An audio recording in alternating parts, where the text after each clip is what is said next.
வணக்கம். தலைப்பு செய்திகள். புதுச்சேரி மாநிலத்தின் வளர்ச்சிக்காக சிறப்பான பட்ஜெட்டை தாக்கல் செய்த முதல்வர் ரங்கசாமி மற்றும் அதற்கு உறுதுணையாக இருந்த துணைநிலை ஆளுநர் அவர்களுக்கும் புதுவை முதல்வரின் பாராளுமன்ற செயலர் ஜான்குமார் நன்றி தெரிவித்தார். புதுச்சேரி சட்டப்பேரவையில் 15வது சட்டப்பேரவை 6வது கூட்டத்தொடரில் நிதிநிலை அறிக்கை மீதான விவாதத்தில் புதுவை முதல்வரின் பாராளுமன்ற செயலரும் காமராஜ் நகர் தொகுதி சட்டமன்ற உறுப்பினருமான திரு ஜான்குமார் அவர்கள் பேசுகையில், புதுச்சேரி மாநிலத்தின் வளர்ச்சிக்காக சிறப்பான பட்ஜெட்டை தாக்கல் செய்த மாண்புமிகு புதுவை முதல்வர் மற்றும் அதற்கு உறுதுணையாக இருந்த மாண்புமிகு துணைநிலை ஆளுநர் அவர்களுக்கும் நன்றி தெரிவித்து தனது உரையை துவக்கிய சட்டமன்ற உறுப்பினர் ஜான்குமார், முதல்வர் தாக்கல் செய்த பட்ஜெட்டில் பல சிறப்பம்சங்கள் இருந்தாலும் ஒரு சில குறைகளை திருத்திக் கொண்டால் அதனை எவ்வாறு மேம்படுத்தலாம் என்பதை சுட்டிக்காட்டினார். அதன்படி புதுச்சேரியில் 6 புதிய மதுபான ஆலைகளுக்கு புதுச்சேரி அரசு அனுமதி அளித்துள்ள நிலையில் மாண்புமிகு புதுவை முதல்வரா இதற்கு அனுமதி அளித்தார் என்று மக்கள் பேச தொடங்கி உள்ளதாக எடுத்து கூறினார். புதுச்சேரியில் ஏற்கனவே சுற்றுலா வளர்ச்சி என்ற பெயரில் நிறைய மதுக்கடைகள் திறக்கப்பட்டு இருப்பதாகவும் அது பல சீரழிவுகளை கொண்டு வந்திருப்பதாகவும் மக்கள் மத்தியில் கருத்து நிலவும் போது கூடுதலாக மது ஆலைகளை திறக்க முடிவு செய்திருப்பதும் அதற்கு அனுமதி அளித்திருப்பதும் துரதிருஷ்டவசமானது என்பதை சுட்டிக்காட்டினார். மாண்புமிகு புதுவை முதல்வர் அவர்கள் இந்த முடிவை திரும்ப பெற வேண்டும் என்று கேட்டுக்கொண்ட முதல்வரின் பாராளுமன்ற செயலர் ஜான்குமார், புதுவை மக்கள் குடிக்கு அடிமையாவதை தவிர்ப்பதற்காக நமது மாநிலத்தில் தயார் செய்யும் மது வகைகளை வெளி மாநிலங்களுக்கு விற்பனை செய்யும் நோக்கில் முயற்சி எடுத்தால் நம் புதுவை மக்கள் ஏதோ ஒரு வழியில் குடிப்பழக்கத்திலிருந்து மீள்வார்கள் என்று கூறிய சட்டமன்ற உறுப்பினர் ஜான்குமார், இதற்கு உதாரணமாக ஏர்போர்ட்டில் பாப்ஸ்கோ மூலம் டியூட்டி ஃப்ரீ ஷாப் மூலம் மது விற்பனை துரிதப்படுத்தலாம் என்றும் இதை பயன்படுத்தி வெளிமாநில மக்கள் மற்றும் சுற்றுலா பயணிகள் புதுச்சேரியில் கிடைக்கும் குறைந்த விலை மது வகைகளை அதிகம் வாங்க வாய்ப்புள்ளதாகவும் இதனால் கலால் துறைக்கு அதிக லாபம் கிடைக்கும் என்றும் கூறினார். தொடர்ந்து மாணவர்கள் நலன் குறித்து அவர் பேசுகையில், புதுச்சேரியில் ஒரே ஒரு அரசு மருத்துவக் கல்லூரி தான் உள்ளது என்றும் அந்த அரசு மருத்துவக் கல்லூரியில் வசூலிக்கப்படும் கட்டண தொகை மிகவும் அதிகமாக இருப்பதாக தான் கருதுவதாகவும் வேதனை தெரிவித்தார். புதுச்சேரி நலனுக்காக நமது அரசு பல்வேறு நலத்திட்டங்களை செய்து வரும் நிலையில் மருத்துவக் கல்லூரியில் படிக்கும் மாணவர்கள் அனைவருக்கும் இலவசமாக கல்வி கொடுத்தால் பலர் தைரியமாக இந்த மருத்துவத்துறையை தேர்ந்தெடுப்பார்கள். இதனால் அரசுக்கு பெரிய வருவாய் நெருக்கடி ஏற்படுவதற்கான வாய்ப்பில்லை என்று குறிப்பிட்டார். சுகாதாரத்துறைக்கு 1000 கோடிக்கு மேல் ஒதுக்கீடு செய்யும் நமது அரசு கல்லூரிக்கு ஒரு தொகையை ஒதுக்கீடு செய்தால் நமது அரசு கல்லூரியில் பயிலும் மாணவர்களுக்கு மிகப்பெரிய உதவியாக இருக்கும் என்று கேட்டுக்கொண்டார். அதேபோன்று புதுச்சேரி சேதராப்பட்டு அருகில் அமைந்துள்ள டோல்கேட் மூலமாக நமது புதுச்சேரி மக்கள் பெரிதும் பாதிக்கப்படுவதாக விளக்கிய சட்டமன்ற உறுப்பினர் ஜான்குமார், அந்த டோல்கேட்டை புளிச்சப்பள்ளம் அருகில் நிறுவிக் கொண்டால் நம் புதுச்சேரி மக்களுக்கு பெரும் லாபமாக இருக்கும் என்பதை சுட்டிக்காட்டினார். நமது பாரத பிரதமர் நாட்டு மக்களுக்கு பல்வேறு நலத்திட்டங்களை எடுத்துக்கொண்டே இருக்கும் நிலையில் கூட பலருக்கு இந்த திட்டங்கள் சரியாக போய் சேர்வதே இல்லை என்று வருத்தம் தெரிவித்த அவர், நமது புதுச்சேரி மாநிலத்தில் அரசு மருத்துவமனையில் இருதய அறுவை சிகிச்சை செய்யப்படுகிறது. ஆனால் சிகப்பு அட்டைதாரர்கள் மட்டுமே ஆயுஷ்மான் பாரத் திட்டத்தில் இலவசமாக சிகிச்சை பெறுகின்றனர். ஆனால் மற்றவர்கள் பணம் செலுத்தி சிகிச்சை பெறும் சூழ்நிலைக்கு தள்ளப்பட்டுள்ளனர். நம் மாநில முதல்வர் இதை கருத்தில் கொண்டு சுகாதாரத்துறை மூலம் ஏதேனும் ஒரு கார்பஸ் பண்ட் திட்டத்தை அமல்படுத்தி இந்த இருதய சிகிச்சைக்காக மட்டும் ஒரு குறிப்பிட்ட தொகையை அதற்காக ஒதுக்கிவிட்டால் பலரும் இதனால் பயனடைவர் என்று கூறிய அவர், இதனால் மக்களுக்கு ஏற்படும் நிதி நெருக்கடியை குறைக்க முடியும் என்று கூறினார். மேலும் 70 வயதிற்கு மேற்பட்டோருக்கான பல்வேறு திட்டங்களை துறை அதிகாரிகள் மிகவும் வேகமாக நடவடிக்கை எடுத்து அனைத்து மக்களுக்கும் விரைவாக சென்றடைய வழிவகை செய்ய வேண்டும் என்று கேட்டுக்கொண்ட அவர், மத்திய அரசின் பல திட்டங்கள் அவைகளின் பெயரால் மக்களுக்கு சரிவர சென்றடையவில்லை என்று தான் நம்புவதாக கூறிய சட்டமன்ற உறுப்பினர் ஜான்குமார், அதற்கு உரிய தமிழகத்தை எடுத்துக்கொண்டு அனைத்து திட்டத்தையும் முழு வீச்சாக செயல்படுத்தினால் ஓரளவுக்கு மக்களிடம் எல்லா திட்டங்களையும் கொண்டு சேர்க்க முடியும் என்று தான் ஆணித்தரமாக நம்புவதாக தெரிவித்தார். இதற்கு இந்த அரசு முடிவெடுக்க வேண்டும் என்று கேட்டுக்கொண்ட அவர், மத்திய அரசின் PM சூர்யா கார் திட்டத்தில் பயனாளிகள் மிக குறைவாக இருப்பதை கண்டு வேதனை தெரிவித்த சட்டமன்ற உறுப்பினர், அனைவரும் இந்த திட்டத்தை பயன்படுத்தி அவரவர் வீடுகளில் சோலார் பேனல்கள் அமைத்து மின் தேவையை பூர்த்தி செய்து தற்போது வரும் மின் கட்டணத்தை குறைத்துக் கொள்ளுமாறு கேட்டுக்கொண்ட அவர், இத்திட்டத்திற்கு மத்திய அரசு கொடுக்கும் சப்சிடி போல் மாநில அரசும் சோலார் பேனல் வைத்திருப்பவர்களுக்கென்று தனியாக சிறப்பு திட்டம் தயார் செய்து இதனை ஊக்கப்படுத்த வேண்டும் என்று கேட்டுக்கொண்டார். தொடர்ந்து பேசிய முதல்வரின் பாராளுமன்ற செயலர் ஜான்குமார், நம் அண்டை மாநிலமான தமிழ்நாடு அரசு நவோதயா பள்ளிகளை ஏற்க மறுக்கிறது. இதனை நாம் சாதகமாக பயன்படுத்திக் கொண்டு நம் புதுச்சேரி மாநிலத்திற்கு நவோதயா பள்ளிகளை கொண்டு வருவதற்கான பரிந்துரையை மத்திய அரசுக்கு கொடுப்பது நம் புதுச்சேரி மக்களுக்கு மிகவும் பயனுள்ளதாக அமையும் என்று கூறி அவர், தற்பொழுது காரைக்காலில் மட்டுமே இயங்கி வரும் நவோதயா பள்ளி புதுச்சேரியின் மற்ற பிராந்தியங்களிலும் இயங்க பரிந்துரை செய்ய வேண்டும் என்று கேட்டுக்கொண்டார். இருசக்கர வாகனங்களை வாடகை விடுபவர்களின் எண்ணிக்கை புதுச்சேரியில் அதிகரித்து வரும் நிலையில் ஆட்டோ ஓட்டுநர்கள் இதனால் மிகவும் வறுமைக்கு தள்ளப்படுவதாக சுட்டிக்காட்டி சட்டமன்ற உறுப்பினர் ஜான்குமார், புதுச்சேரியில் இருசக்கர வாகனம் வாடகை விடும் நடைமுறையை முழுமையாக தடை செய்ய வேண்டும் என்று கேட்டுக்கொண்டார். கோவிட் தொற்றுக்கு பிறகு பல மாணவர்கள் செல்போனை பயன்படுத்தும் பழக்கம் அதிகமாக உள்ளதை சுட்டிக்காட்டிய சட்டமன்ற உறுப்பினர், இதிலிருந்து மாணவர்களை வெளிக்கொணரும் வகையில் நமது அரசு விளையாட்டை முடிந்த அளவிற்கு அதிகப்படுத்த வேண்டும். இதற்காக நமது அரசு மாநில அளவிலான போட்டிகளை அனைத்து அரசு மற்றும் தனியார் பள்ளிகளை இணைத்து பல்வேறு போட்டிகள் நடத்திட வழிவகை செய்திட வேண்டும். இதனால் நமது மாணவர்கள் ஆரோக்கியமான நாளைய சமுதாயத்தை வழிநடத்துவர் என்பதை இந்த அரசு கருத்தில் கொள்ள வேண்டும் என்று குறிப்பிட்ட அவர், புதுச்சேரியில் லட்சத்திற்கும் மேற்பட்ட மீனவ மக்கள் உள்ளனர். அவர்கள் அனைத்து தொகுதியிலும் பறந்து விரிந்து வாழ்ந்து வருகின்றனர். இதனை கருத்தில் கொண்டு மீனவ மக்களுக்கு தற்போதைய சட்டமன்றத்தில் அவர்களின் பிரதிநிதியாக ஒரு மீனவருக்கு நியமன சட்டமன்ற உறுப்பினர் பதவி கொடுத்தால் அவர்கள் மகிழ்ச்சி அடைவர் என்று தெரிவித்த அவர், புதுச்சேரி மீனவர் கூட்டுறவு சம்மேளனத்திற்கு கடந்த 50 ஆண்டுகளாக தேர்தல் நடத்தாமல் உள்ள நிலையில் அதற்கு உடனே தேர்தல் நடத்தினால் மீனவர்கள் மகிழ்ச்சி அடைவார்கள் என்று தெரிவித்தார். இலக்கியம் படைத்தவர்களில் முக்கியமானவராக கருதப்படும் துபி அடிகளார் புதுச்சேரி பெண் கல்விக்கு முக்கியத்துவம் தந்தார். இன்றைய இமாக்லேட் பள்ளி 200 ஆண்டுகளுக்கு முன்பே தொடங்கி பெண் கல்வியில் புரட்சி செய்தார். இதை கருத்தில் கொண்டு அவருக்கு புதுச்சேரி அரசு சிலை வைக்க வேண்டும். அவருடைய பிறந்த நாளை அரசு விழாவாக கொண்டாட வேண்டும் என்று புதுவை முதல்வரின் பாராளுமன்ற செயலர் ஜான்குமார் புதுவை அரசுக்கு கோரிக்கை விடுத்தார். புதுச்சேரியில் சதுரங்க வேட்டை சினிமா பாணியில் ரூபாய் 30 லட்சம் மோசடி செய்த 4 பேரை போலீசார் கைது செய்தனர். முதலியார்பேட்டை ஜான்பால் நகரை சேர்ந்தவர் சலீம் ராஜா. இவருக்கு சேலம் சுந்தரம் வரதன் என்பவருடன் பழக்கம் ஏற்பட்டது. சுந்தரம் வரதன் தன்னிடம் புதிய ரூபாய் நோட்டுகளை கொடுத்தால் நான் அரசால் செல்லாது என அறிவிக்கப்பட்ட பல மடங்கு பழைய ரூபாய் நோட்டுகளை தருவதாக சலீம் ராஜாவிடம் கூறினார். மேலும் ரிசர்வ் வங்கியில் செல்லாத பணத்தை கொடுத்தால் 30% பணம் கிடைக்கும் என ஆசையை தூண்டியுள்ளார். அதற்கு ஆதாரமாக பெட்டி பெட்டியாக இருந்த பழைய ரூபாய் நோட்டுகளை வீடியோவில் காண்பித்தார். இதனை நம்பி சலீம் ராஜா தனது மகன் ஃபெரோஷிடம் கூறினார்.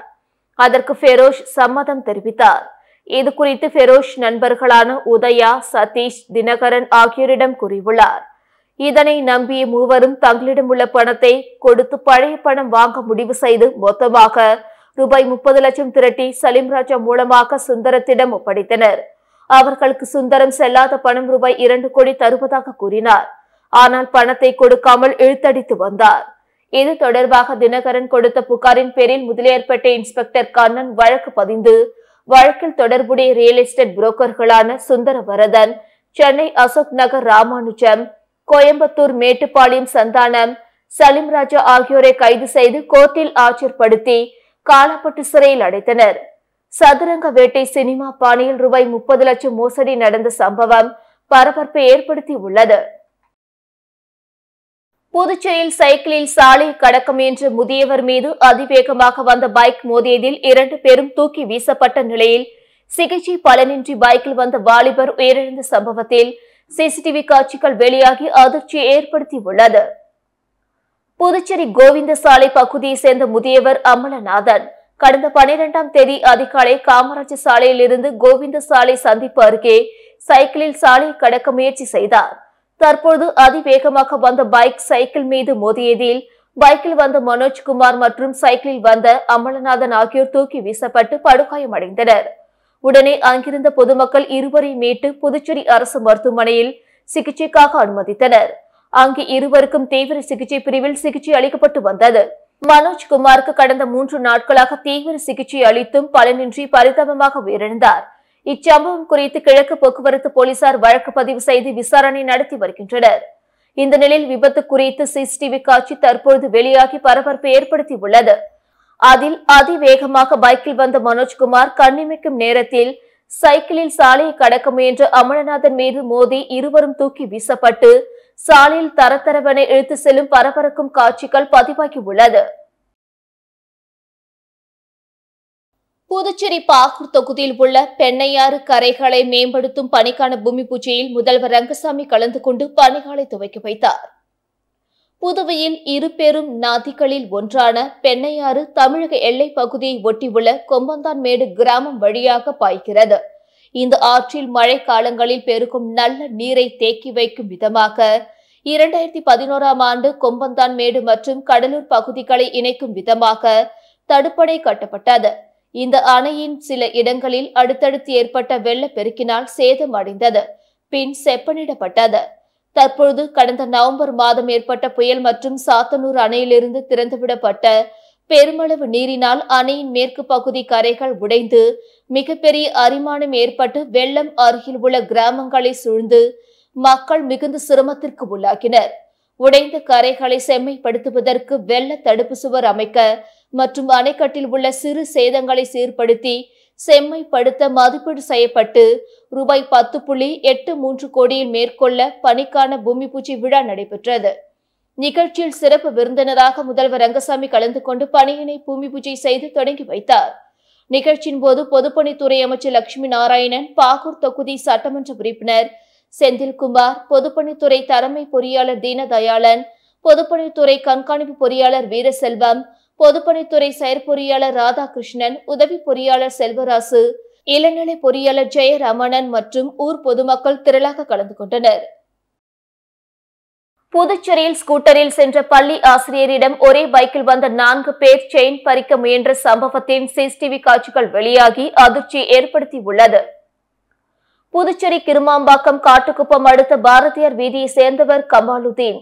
இவர் புதுச்சேரி சைபர் கிரைம் காவல் நிலையத்தில் காவலராக பணிபுரிந்து வருகிறார். இவரது மனைவி விஜயலட்சுமி பாகூர் அரசு பள்ளியில் ஆசிரியராக பணியாற்றி வருகிறார். சம்பவத்தன்று பள்ளி முடிந்து வழக்கம் போல் ஸ்கூட்டரில் மாலை 4 மணியளவில் விஜயலட்சுமி வீடு திரும்பிக் கொண்டிருந்தார். பாகூர் கன்னியகோவில் சாலையில் உள்ள தனியார் தொழிற்சாலை அருகே வந்தபோது ஒரே பைக்கில் வந்த 4 பேர் விஜயலட்சுமி கழுத்தில் இருந்த செயினை பறிக்க கையை நீட்டியுள்ளனர். அப்பொழுது சாதுரியமாக விஜயலட்சுமி அவர்களிடம் சிக்காமல் தப்பித்தார். இதில் ஏமாற்றமடைந்த அந்த கும்பல் அங்கிருந்து தப்பி சென்றது. இது குறித்து விஜயலட்சுமி கணவர் அளித்த புகாரின் பேரில் கிருமாம்பாக்கம் போலீசார் வழக்கு பதிவு செய்து விசாரணை மேற்கொண்டு வருகின்றனர். இதனிடையே 4 இளைஞர்கள் செயின் பறிக்க முயற்சிக்கும் சிசிடிவி காட்சிகள் வெளியாகி அதிர்ச்சி ஏற்படுத்தியுள்ளது. தனக்கு பேச வாய்ப்பில்லையா? சபையில் ஒரே ஒரு பெண் குரல் தான் ஒலிக்கிறது. பெண்களுக்கு அதை செய்கிறோம், இதை செய்கிறோம் என பேசுகிறீர்கள். ஆனால் என் குரலை கூட எழுப்பவிட மறுக்கிறீர்கள் என சந்திர பிரியங்கா எம்எல்ஏ தனது இருக்கையின் மீது ஏறி சத்தமாக பேசியதால் சபையில் பரபரப்பு நிலவியது.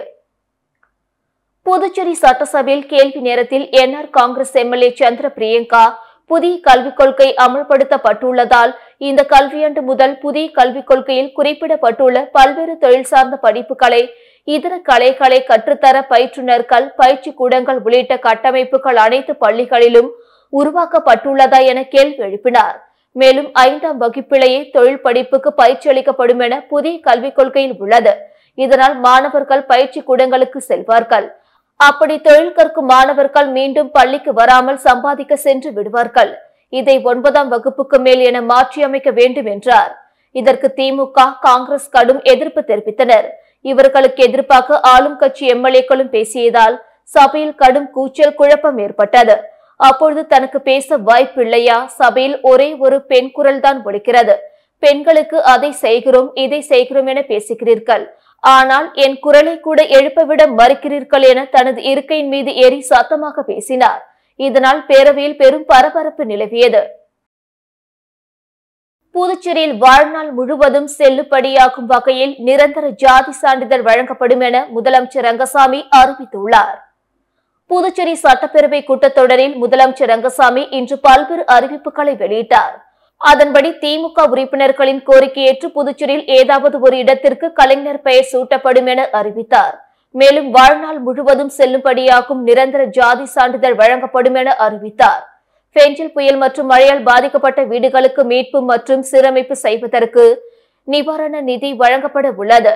குடிசை வீடுகளுக்கு 8000 ரூபாயும், பகுதி சேதமடைந்த கல்வீடுகளுக்கு 6500 ரூபாய், பகுதி சேதமடைந்த ஓட்டு வீடுக்கு 4000 ரூபாய் வழங்கப்படும். இதற்காக 33,78,500 ரூபாய் அரசுக்கு செலவு ஆகும் என்றார்.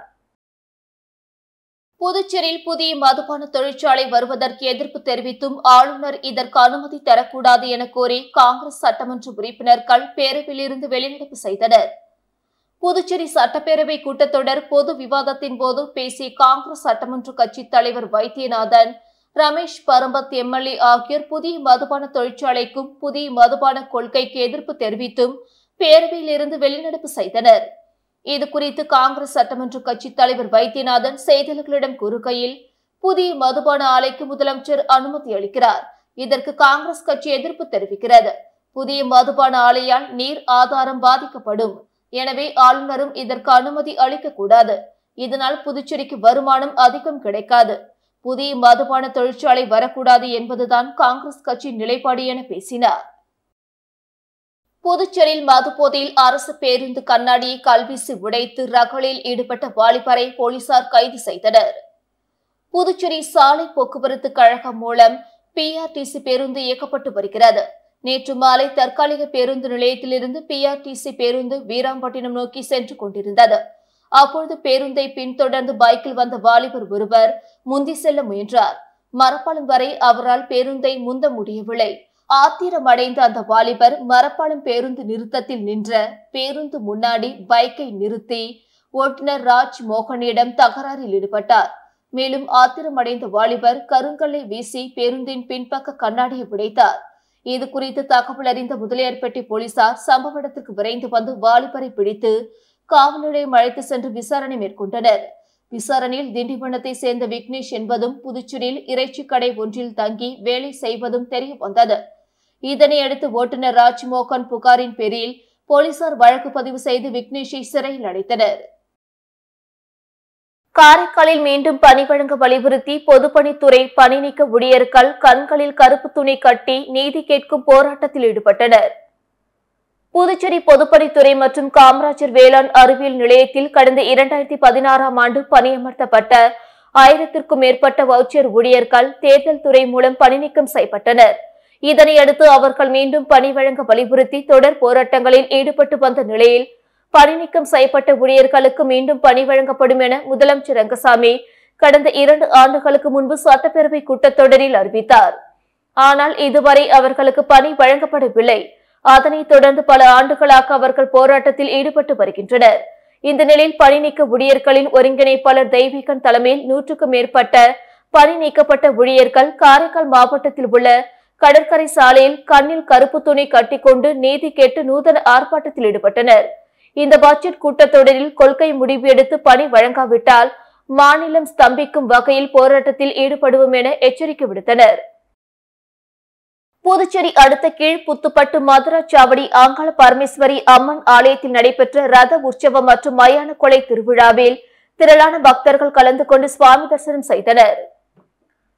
புதுச்சேரி அடுத்த கீழ் புத்துப்பட்டு மதுராச்சாவடி கிராமத்தில் அமைந்துள்ள அருள்மிகு ஸ்ரீ அங்காள பரமேஸ்வரி அம்மன் ஆலய ரத உற்சவ விழா வெகு விமர்சையாக கொண்டாடப்பட்டது. முன்னதாக கடந்த 14ஆம் தேதி கொடியேற்றத்துடன் துவங்கியது. தொடர்ந்து 2 தினங்களாக அங்காள பரமேஸ்வரி அம்மனுக்கு சிறப்பு அபிஷேக ஆராதனைகள் மற்றும் பூஜைகள் நடைபெற்று வந்தன. இதன் முக்கிய நாளான நேற்று ரத உற்சவ விழா நடைபெற்றது. இதில் வண்ண மலர்கள் மற்றும் சிறப்பு ஆபரணங்களை அணிந்த அம்மன் திருத்தேரில் நகர்வலம் வந்து பக்தர்களுக்கு அருளாசி வழங்கினார். தொடர்ந்து நடைபெற்ற மயான கொலை நிகழ்ச்சியில் திரளான பொதுமக்கள் கலந்து கொண்டு தங்கள் தோட்டத்தில் விளைந்த காய்கறிகள் மற்றும் சில்லறை காசுகளை ஏலம் விட்டு வேண்டுதல்களை நிறைவேற்றினர். இதில் கிராம பொதுமக்கள் மற்றும் இளைஞர்கள் உற்சாகத்துடன் கலந்து கொண்டு சுவாமி தரிசனம் செய்தனர். மாகி ஆயுர்வேத மருத்துவக் கல்லூரி மாணவர்கள் மற்றும் பயிற்சி மருத்துவர்களுக்கு உயர்த்தப்பட்ட உதவித்தொகை வழங்க வேண்டுமென வலியுறுத்தி பயிற்சி மருத்துவர்கள் தர்ணா போராட்டத்தில் ஈடுபட்டனர். புதுச்சேரி பிராந்தியமான மாகேவில் புதுச்சேரி அரசின் ஆயுர்வேத மருத்துவக் கல்லூரி இயங்கி வருகிறது. இதில் 100க்கும் மேற்பட்ட மாணவ மாணவிகள் ஆயுர்வேதம் படித்து வருகின்றனர். மருத்துவ மாணவர்கள் மற்றும் பயிற்சி மருத்துவர்களுக்கு வழங்கப்பட்டு வந்த 5000 ரூபாய் உதவித்தொகை 20,000 ரூபாயாக வழங்கப்படும் என்று முதலமைச்சர் ரங்கசாமி கடந்த 2024 அறிவித்தார். ஆனால் இதுநாள் வரை முதலமைச்சர் ரங்கசாமி அறிவித்த உதவித்தொகை வழங்கப்படவில்லை. இந்த நிலையில் பயிற்சி மருத்துவர்கள் மற்றும் மாணவர்கள் இன்று காலை புதுச்சேரி ஆயுஷ்மான் பாரத் இயக்குநரகம் எதிரே தர்ணா போராட்டம் நடத்தினர். இதுகுறித்து மருத்துவ மாணவிகள் கூறும்போது, பயிற்சி கால உதவித்தொகை ரூபாய் 5000 20,000 உயர்த்தி வழங்கப்படும் என முதலமைச்சர் ரங்கசாமி உறுதியளித்து 1.5 ஆண்டாகியும் இந்த தொகை வழங்கப்படவில்லை. இதுகுறித்து பல கட்ட போராட்டம் நடத்தியும் நடவடிக்கை இல்லை. அரசாணை வெளியிடப்படும் வரை தொடர்ந்து போராட்டம் நடத்தப்படும் என மாணவர்கள் அறிவித்துள்ளனர். புதுச்சேரி 100 அடி சாலை ரயில்வே மேம்பாலத்தின் கீழ் அமைக்கப்பட்டுள்ள சுரங்கப்பாதையை பொதுமக்கள் பயன்பாட்டுக்காக முதல்வர் ரங்கசாமி திறந்து வைத்தார். புதுச்சேரியில் முதலியார்பேட்டை தொகுதி மரப்பாலம் பகுதியிலிருந்து இந்திரா காந்தி சிலை சதுக்கம் செல்லும் சாலை இடையே புதுச்சேரி விழுப்புரம் ரயில்வே பாதை உள்ளது. எனவே இங்கு ரயில்வே மேம்பாலம் கட்டப்பட்டுள்ளது. ஆனால் பாலத்தின் கீழே உள்ள பகுதியில் மக்கள் இருசக்கர வாகனம் உள்ளிட்டவற்றில் ரயில் தண்டவாளத்தை கடக்க முடியாமலும் பாலத்தின் மீது செல்ல பல கிலோமீட்டர் தொலைவு சுற்றி வரும் நிலையும் இருந்து வந்தது. இதனால் அங்கு மேம்பாலத்தின் கீழே சுரங்கப்பாதை அமைக்கப்பட்டது. இது ரூபாய் 5.38 கோடி மதிப்பீட்டில் அமைக்கப்பட்டது. சுரங்கப்பாதை பணிகள் நிறைவடைந்தும் பொதுமக்கள் பயன்பாட்டுக்கு கொண்டு வரப்படவில்லை. இந்நிலையில் நேற்று சுரங்கப்பாதையை முதல்வர் ரங்கசாமி திறந்து வைத்தார். முதலியார்பேட்டை தொகுதி திமுக எம்எல்ஏவான எல் சம்பத் இருசக்கர வாகனத்தில் சுரங்கப்பாதையில் சென்றார். அந்த வாகனத்தில் பேரவைத் தலைவர் செல்வம் அமர்ந்து சென்றார். என்ஆர் காங்கிரஸ் மத்திய மாவட்ட பொறுப்பாளர்கள் ஆலோசனை கூட்டம் முத்திரையர்பாளையம் பகுதியில் மத்திய மாவட்ட தலைவர் ராஜகோபால், பொது செயலாளர் ராகவேந்தர் தலைமையில் நடைபெற்றது. அகில இந்திய என்ஆர் காங்கிரஸ் கட்சியில் மாநில நிர்வாகிகள் மற்றும் தொகுதி நிர்வாகிகள் நியமிக்கப்பட்டு வருகிறார்கள். அந்த வகையில் புதிதாக நியமிக்கப்பட்ட மத்திய மாவட்ட தலைவர் ராஜகோபால் தலைமையில் மத்திய மாவட்ட தொகுதிகளான உழவர்கரை, இந்திரா நகர், கதிர்காமம், தட்டாஞ்சாவடி, லாஸ்பேட்டை, காமராஜர் நகர், காலாப்பட்டு ஆகிய தொகுதி நிர்வாகிகளுடன் முத்திரையர்பாளையம் அலுவலகத்தில் ஆலோசனை கூட்டம் நடைபெற்றது. இந்நிகழ்ச்சிக்கு பொது செயலாளர் ராகவேந்தர் எழுச்சி உரையாற்றினார். பொருளாளர் செல்வகுமார் ஆகியோர் முன்னிலை வகித்தனர்.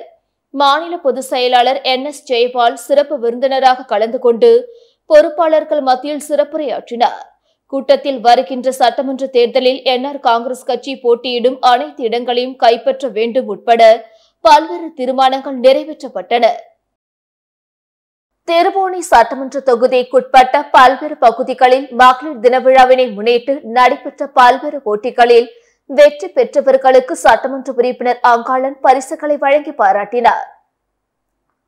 புதுச்சேரி மாநிலம் திருபுவனை சட்டமன்ற தொகுதியில் மகளிர் தின விழாவினை முன்னிட்டு திருபுவனை பாளையம், திருவண்டார் கோவில், சன்னியாசி குப்பம், பிடாரி குப்பம், சகடப்பட்டு ஆகிய பகுதிகளில் மகளிர் தின விழாவினை முன்னிட்டு சட்டமன்ற உறுப்பினர் அங்காளன் சொந்த செலவில் பல்வேறு போட்டிகள் நடத்தப்பட்டன.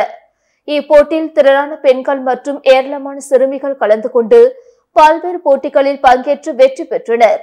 போட்டியில் கலந்து கொண்டு வெற்றி பெற்ற மகளிர்கள் மற்றும் குழந்தைகள் என 59 நபர்களுக்கு சட்டமன்ற உறுப்பினர் அங்காளன் பரிசுகளை வழங்கி பாராட்டினார்.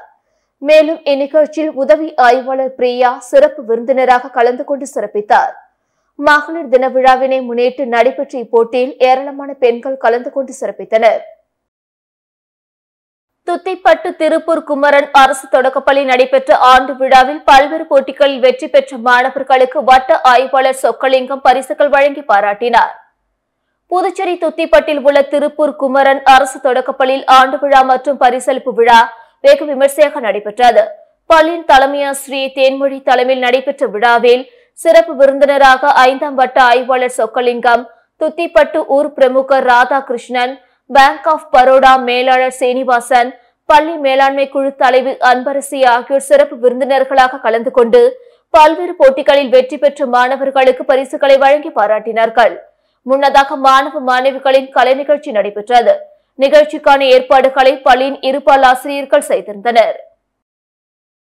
வெளியனூர் திருக்காமீஸ்வரர் கோயிலில் பங்குனி மாத ஐயப்ப பூஜை வெகு சிறப்பாக நடைபெற்றது.